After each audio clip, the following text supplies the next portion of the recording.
Welcome, Bharat Lal. Well, this whole issue of women and the girl child in India was a big one for me in a previous life when I covered what was called then the developing world.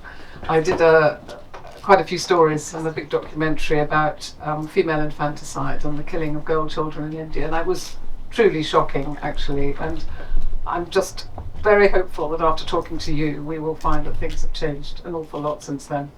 And I'm sure we will. And it's great to have you here as a great champion, I know, for women and women's rights.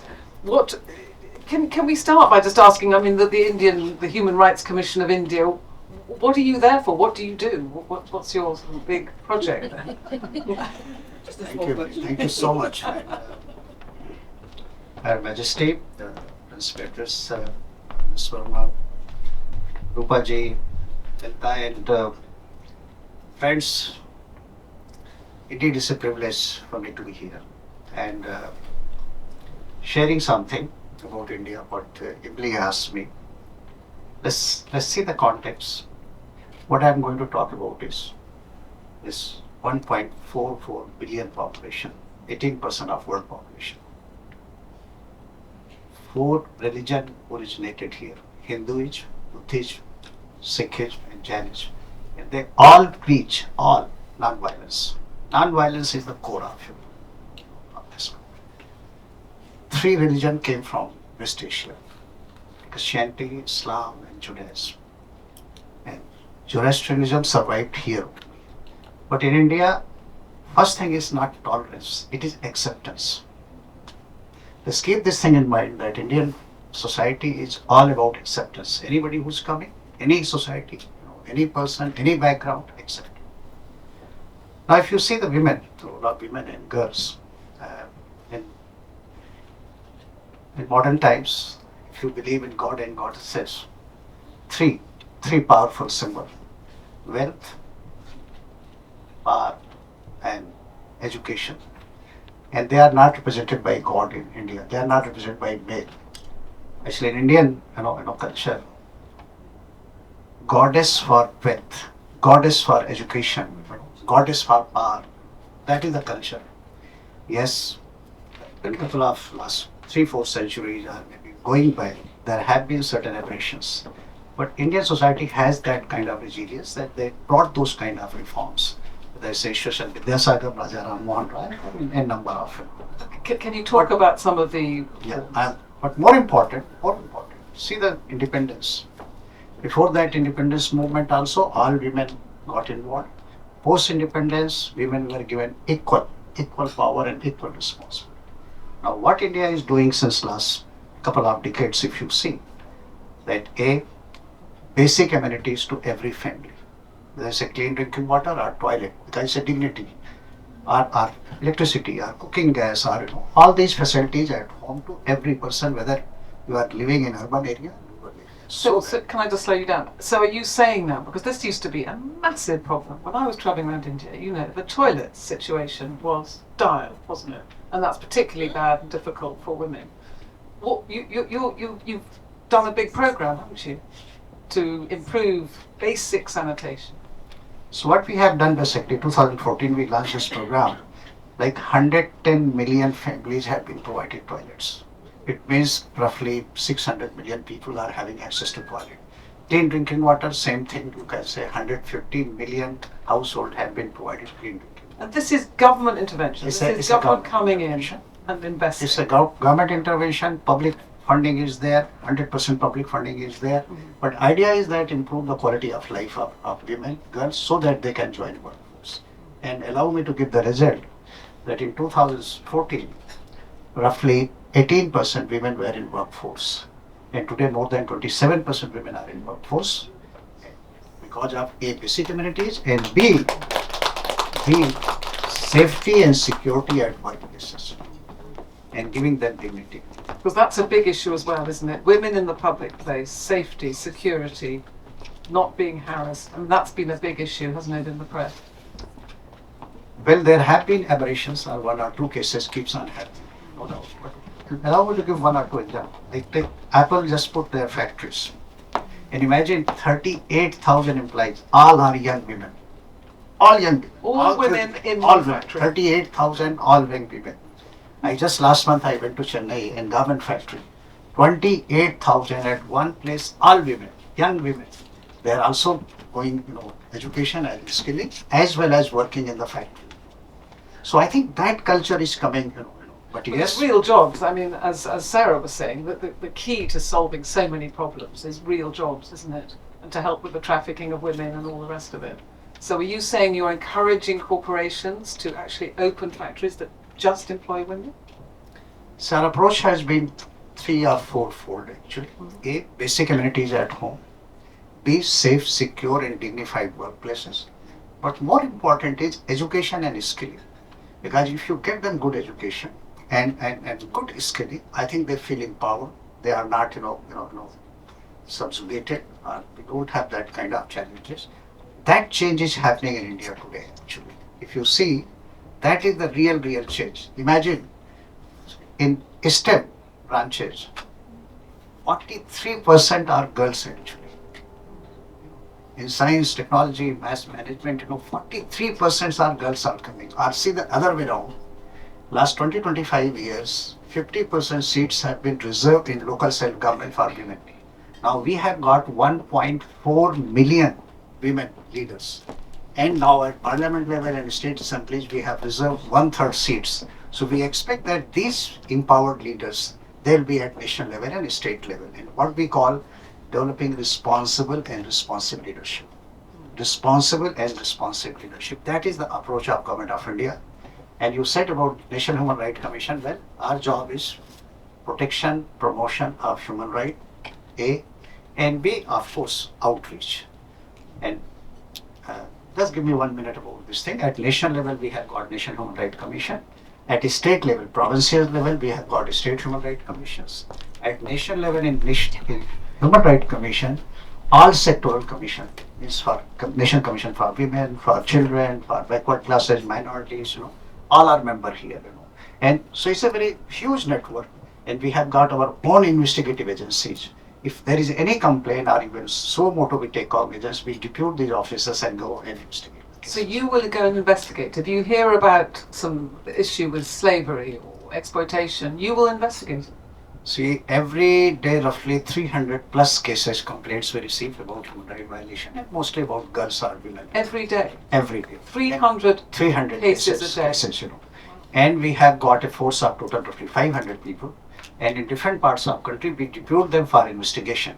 And B, so moto, somebody in newspaper or some media or social media, if we just hear some complaint, like couple of weeks you must have heard that one girl died actually. She was working in one of the big fours, consulting agencies. And we see this case actually, so moto we take the case. It's a very different kind of problem where basically young girls who's vulnerable and having huge pressure, work pressure, and she died. I mean, that's the complaint. So we depute officers and we go there and investigate, and then the commission has power, statutory power to take action. Right. And I understand one of your other sort of big areas that you're very proud of is the whole issue of housing and property ownership, because that's another key factor for women, isn't it? It's whether they actually own it. See, as many of you might be knowing that India, there are some states, Eastern India and Southern India, who are matriarchal, but most of the India have been patriarchal society. So property, usually in the name of boys or men, So what government did actually, few years back, we brought this change, that if someone is getting property in the name of a girl or a daughter or wife, female, 2% rebate will be given registration fee. And 2% is a very huge amount because the registration fee is roughly 8% of the total transaction, total amount. B, take Jammu and Kashmir. There the local law says that if a girl is marrying outsider, she will not inherit property. But if a boy is marrying an outside girl, he will inherit the property. So we abolished that, that law. That no, in whole of India, every girl have the same right as the boys are there. And third part, one example I'll give, triple talaq. I mean, women used to be massively, vulnerable because of one factor. Husband comes at home, he's unhappy, and just talaq, and she's on the street. So I think Supreme Court, I think that grade should be given to Supreme Court of India, They said it's unconstitutional. So today, at least, no girl or no woman, married woman can be threatened in this way by her in-laws or her husband that well, I'm unhappy and hereby I'm divorcing without any liability. Without any liability. And have you had any pushback on that one? Society little bit pushback will be there when you are reforming. When you are reforming, that's bound to happen. But I think India is modernizing. The point I'm trying to make is modernizing, and there's a comprehensive, strategy that women, if you make it better, we want that our family's income gets doubled. See, the strategy you have to just appreciate that we want that every family's income is doubled in next 5 to 7 years. And if we create that enabling environment, so women join workforce and they are more productive, though they are able to contribute. Tell us about where some of these ideas came from, because I understand you're from Gujarat, and there was a lot of things that were learned, weren't there, after the big earthquake in Gujarat. I remember going back and doing a documentary there, and a lot of people were sort of saying, actually the earthquake kind of propelled us forward in a sort of bizarre way. I mean, it was a terrible tragedy at the time and people were killed and it was awful, but it meant that a lot of villages were rebuilt, and they were rebuilt with amenities, with toilets, with all kinds of things, which has actually made people's lives better. It was like a kind of a jump, and I just wonder how much that whole Gujarati experience has influenced what's going on now. See, please see that our freedom fighter, take Mahatma Gandhi, he came from Gujarat. Take Sardar Vallabhbhai Patel, even Muhammad Ali Jinnah, all these leaders came from that particular state, in a egalitarian society. And allow me just narrate one small incident. In 2001, when earthquake took place, so I was in Delhi, Government of India, I was posted and I was deputed and went there actually. And I was standing on the road. And imagine more than 20,000 people had died, 1,165,000 houses have been totally destroyed. So there was one trolley where somebody was distributing food. And one Gujarati woman, she got 2 packets. I was standing there. She came back, returned one food packet and said in Gujarati local language that it can be used for others. I think these are the inspiration from that society. And post-earthquake, we did the same thing. That we trusted people that whole rehabilitation and reconstruction has to be done by people themselves. House has to be constructed. We will provide money, we will give them training and give them material, please construct your houses. When it came to water, sanitation, everything, in every village we form a committee of 10 to 15 members. More than 50% has to be women. Compulsorily it has to be. And we never bothered that which village, which caste, which religion, which group is staying. It's a universal phenomenon that in every village, all these facilities to be provided, irrespective of anything. It has to be locally planned, managed, implemented, executed, operated, maintained, primarily by women, because we wanted to develop responsible and responsive women leadership at the village level. Okay, so what keeps you awake at night, if anything, in terms of the challenges? I mean, there's obviously a lot of good things going on, but the problems have not gone away, and there are still issues. What do you worry about with India and the society and the way it's going? See, I think the biggest challenge what we are facing today is that yes, a number of things are happening, but I think education holds the key. B, skilling. C, healthcare. Her Highness was talking, Her Majesty was talking about AI. Just imagine, we have got 1.8 million habitations, 650,000 villages. How to ensure that in each village, in hills, in mountains, in forested area, in border area, in tribal area, we have got good maths teacher. We have got good science teacher. We have got good skilling person who can provide this thing. And what we are doing basically is that using AI to provide good math teacher, good science teacher, good skilling person. And lastly, take digital health. What you need basically on your telephone. In every village, you have a family doctor. You have certain problem, explain the person and you have this thing. This is the leapfrog factor. And we are using AI and digital technology as a leapfrog factor in ensuring all these services. So yes, a lot of distance we have to travel. We have to travel a lot of distance, but there is an intent and there is a work going on. And last, I think as you know that climate change is reality. And whole Indian subcontinent, I think, is one of the most affected by these issues, whether it's cyclone or flood or drought. So I think we are working on that because women are most vulnerable, especially in rural areas.